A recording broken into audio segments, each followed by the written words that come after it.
그동안 나비서는 불같은 성격인 홍혜인을 사장으로 모시면서 까다로운 취향 탓에 고충이 많았지만 그래도 마음속으로 홍혜인을 좋게 생각하고 있었기 때문에 텅 비어있는 사장실을 멍하니 바라보며 홍혜인의 모습을 떠올리고 있었습니다. 셀 수 없이 많은 일정을 처리하면서 가족보다 보는 시간이 많았던 두 사람. 알게 모르게 정이 많이 들었던 것도 있었어요. 마음 한구석이 텅 빈 것 같고 일하고 싶다는 생각이 도저히 들지 않았죠. 두 사람은 서로 존댓말을 하는 비즈니스 관계이긴 했지만 나이도 비슷한지라 친한 언니와 동생 같은 관계나 다름이 없었거든요. 홍혜인이 겉으로는 쌀쌀맞아 보여도 누구보다 마음이 따뜻한 사람이라는 걸 옆에서 지켜봐온 나비서는 분명히 알고 있었습니다. 김비서가 윤은성의 비밀 지시를 받고 홍혜인이 어디 있는지 물었을 때도 나비서는 홍혜인에 대한 진심 어린 충성을 보여주면서 단칼에 거절하기도 했었는데요. 홍혜인에게 큰 도움을 받았던 김민지 역시 나비서만큼이나 홍혜인 사장을 그리워하고 있었어요. 홍혜인에게는 특별한 기억이 아닐지 몰라도 고객에게 갑질을 당할 때 슈퍼맨처럼 나타나서 직원인 자신을 도와줬던 기억은 평생 동안 술안주거리가 될 만큼 김민지에게는 특별한 기억이었거든요. 어려울 때 도움을 받았던 기억은 평생 동안 간다는 말이 있듯이 특히 어머니의 마지막 길을 도와줬던 홍혜인의 따뜻한 손길은 그녀에게 소중한 기억으로 자리 잡고 있었습니다. 고객에게 최선을 다해 응대하여 실적으로 보답하는 것이 홍혜인에게 은혜를 갚는 길이라고 생각하면서 매사에 열심히 일하고 있었는데 갑자기 이런 일이 터져버리니 마음이 무거울 수밖에 없었는데요. 하지만 그 중에서도 가장 홍혜인을 그리워하는 사람은 바로 녹즙 판매원이었어요. 홍혜인이 250개의 녹즙을 정기 주문했던 덕분에 신생아 중환자실에 있는 아이의 치료비를 감당할 수 있었는데 윤은성을 비롯한 파이원 인베스트먼트 이사들이 새롭게 퀸즈그룹을 장악하자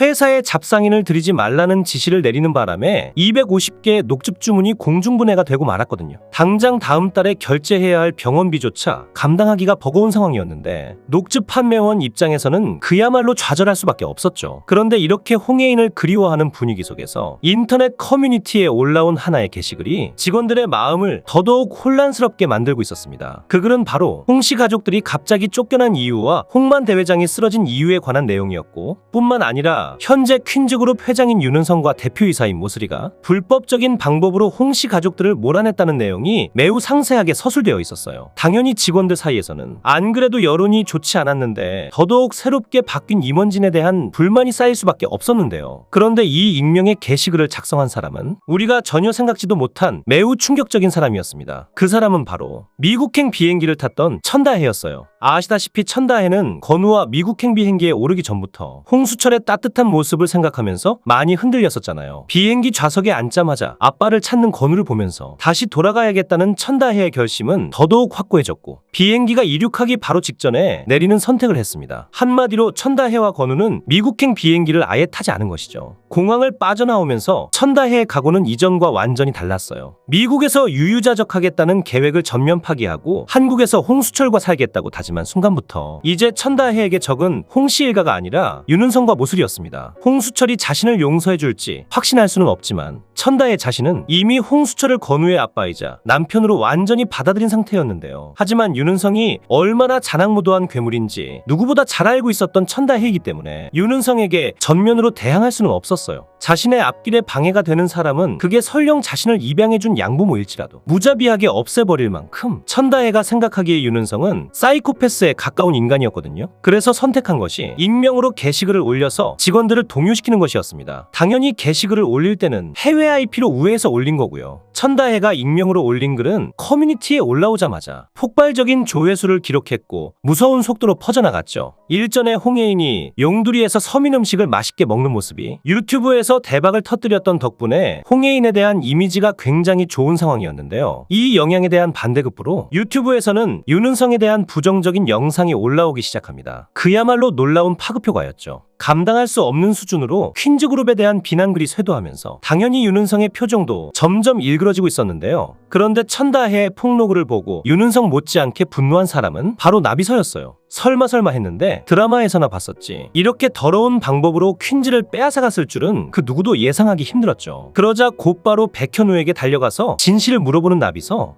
팀장님, 지금 돌고 있는 소문 사실인가요? 윤은성 회장 일당들이 불법적으로 홍씨 가족들을 몰아냈고 저들 때문에 홍 회장님이 쓰러진 것도 모두 진짜인가요? 유감스럽게도 모두 사실입니다. 하지만 나비서님, 너무 걱정하지 마세요. 조만간 제가 반드시 혜인이를 제자리로 돌려놓을 겁니다. 나비서는 백현우가 홍혜인과 이미 이혼한 사이임에도 불구하고 홍혜인을 위해 발벗고 나서겠다는 이야기를 듣자마자 자신 또한 조금이라도 홍혜인에게 도움이 되고 싶었어요. 이미 끝난 사이인 백현우도 저렇게 나서는데 회사에서 가장 친한 사람인 자신만 가만히 있을 순 없잖아요. 의리에 죽고 의리에 사는 나비서의 성격상 절대 그렇게 소시민적으로 살고 싶지는 않았죠. 그래서 선택한 것이 바로 직원들을 규합하여 단체 행동을 하는 것이었습니다. 물론 직원들로 하여금 단체 행동에 동참하게 만드는 것은 안 될 일이지만 지금 상황은 예외적인 상황이잖아요. 저들이 불법적으로 회사를 장악하고 있다면 똑같이 맞대응하는 것이 나비서식 복수 방법이었는데요. 나비서는 직원들이 과연 자신의 말을 들어줄까 반신반의하고 있었는데 직원들은 나비서가 도움을 요청하기 전부터 이미 파업에 돌입하기로 마음을 굳힌 상태였습니다. 심지어 김민지를 비롯한 몇몇 직원들은 사표를 쓰겠다며 나서는 사람도 있었는데요. 그렇게 날이 저물고 다음 날이 되자 윤은성은 퀸즈그룹 앞에 줄지어 서 있는 파업 행렬을 보고 당연히 경악을 금치 못했어요. 자신을 두고 퀸즈그룹을 빼앗아간 악당들이라고 손가락질을 하는 사람도 있었고 홍만대를 죽이려고 했던 살인마라고 하는 사람까지 있었으니 도대체 갑자기 이게 무슨 일인지 어안이 벙벙해질 수밖에 없었죠. 계란 세례까지 맞은 윤은성은 회장실에 들어오자마자 더더욱 빡칠 수밖에 없었어요. 자신에 대한 안 좋은 소문이 전국적으로 퍼지면서 퀸즈그룹에 대한 불매운동까지 일어나고 있는 상황이었습니다. 이에 따라 자연스럽게 퀸즈그룹의 주가가 곤두박질치기 시작했고 하루아침에 무려 수천억의 손실을 볼 수밖에 없었는데요. 직원 대부분이 업무에 응하지 않고 파업에 동참하는 바람에 퀸즈백화점의 업무가 거의 마비되는 지경에 이르게 되면서 결국 위기의식을 느낀 퀸즈그룹의 이사들은 긴급이사회를 발의하게 됩니다. 표면적으로는 위기를 타개하기 위한 방법을 논의하는 자리였지만 실질적으로는 윤은성에 대한 자진 사퇴를 압박하는 자리였죠. 하지만 어디 윤은성이 다른 사람의 눈치를 보는 사람인가요? 자신의 앞길에 방해가 되면 죽이지나 않으면 다행이지. 눈치 같은 건 절대로 보는 인간이 아니었죠. 이 이사들의 노골적인 눈치새도 오히려 미간을 찌푸리면서 공포감을 조성하고 있었는데요. 하지만 이렇게 어려운 상황 속에서 윤은성에게 쐐기를 박는 사람은 따로 있었습니다. 그 사람은 바로 복수를 준비하고 있는 법무팀장 백현우였어요. 백현우는 용두리에서 홍범준으로부터 홍만 대회장이 비자금을 가지고 있었다는 사실을 들었거든요. 만약 평소에 홍범준이었다면 백현우에게 이렇게 민감한 사실까지 말하진 않았겠지만 사태가 터지고 나서야 백현우가 진심으로 퀸즈를 지키려고 했다는 걸 비로소 알게 되었고 백현우에게만큼은 모든 사실을 알려줘야 한다고 생각했습니다. 백서방, 어쩌면 아버지가 가지고 계셨던 이 비자금이 지금 상황을 타개할 계책이 될지도 몰라. 이 비자금을 모슬이나 윤은성한테 뒤집어 씌울 수만 있다면 의외로 쉽게 풀릴 수도 있어. 그게 증명되기만 한다면 윤은성이 했던 방식 그대로 퀸즈를 다시 빼앗아올 수 있습니다. 다음 주에 방송되는 9화 예고를 보면 윤은성이 홍만대가 숨긴 비자금과 홍혜인을 찾아 나선다고 나오는데요. 홍혜인의 경우 백현우와 이미 이혼도 했겠다. 용두리에 있다는 건 상상하기 힘들기 때문에 끝까지 홍혜인을 찾지 못하겠지만 비자금의 경우 활용할 수 있는 인맥과 옵션이 많은 윤은성이라면 어렵지 않게 찾을 수 있을 것 같습니다. 언제 홍만대가 깨어날지 알 수가 없는 상황이기 때문에 홍만대가 숨겨놓은 비자금을 빼앗고 이걸로 추가로 주식을 확보하려 할 것 같아요. 그래야 홍만대가 깨어나더라도 변수 없이 퀸즈그룹의 경영권을 장악할 수 있을 테니까요. 하지만 이 비자금이 꿀이 아니라 독약이라는 사실을 윤은성은 알 도리가 없었죠. 분명히 윤은성은 홍만대의 비자금을 찾고 나서 자신이 세운 페이퍼 컴퍼니에 돈을 옮겨놓을 텐데 백현우는 사전에 윤은성이 세운 페이퍼 컴퍼니의 존재를 알아내고 비자금 계좌에 있던 돈이 윤은성이 세운 페이퍼 컴퍼니로 흘러가는 정황을 포착하여 윤은성에게 모든 혐의를 뒤집어 씌울 것 같습니다. 윤은성이 홍혜인의 가족에게 함정을 설치했던 것처럼 이번엔 백현우가 함정을 설치하여 윤은성이 걸려들기를 기다리고 있는 것이죠. 구독과 좋아요는 제가 영상을 제작하는데 큰 힘이 됩니다.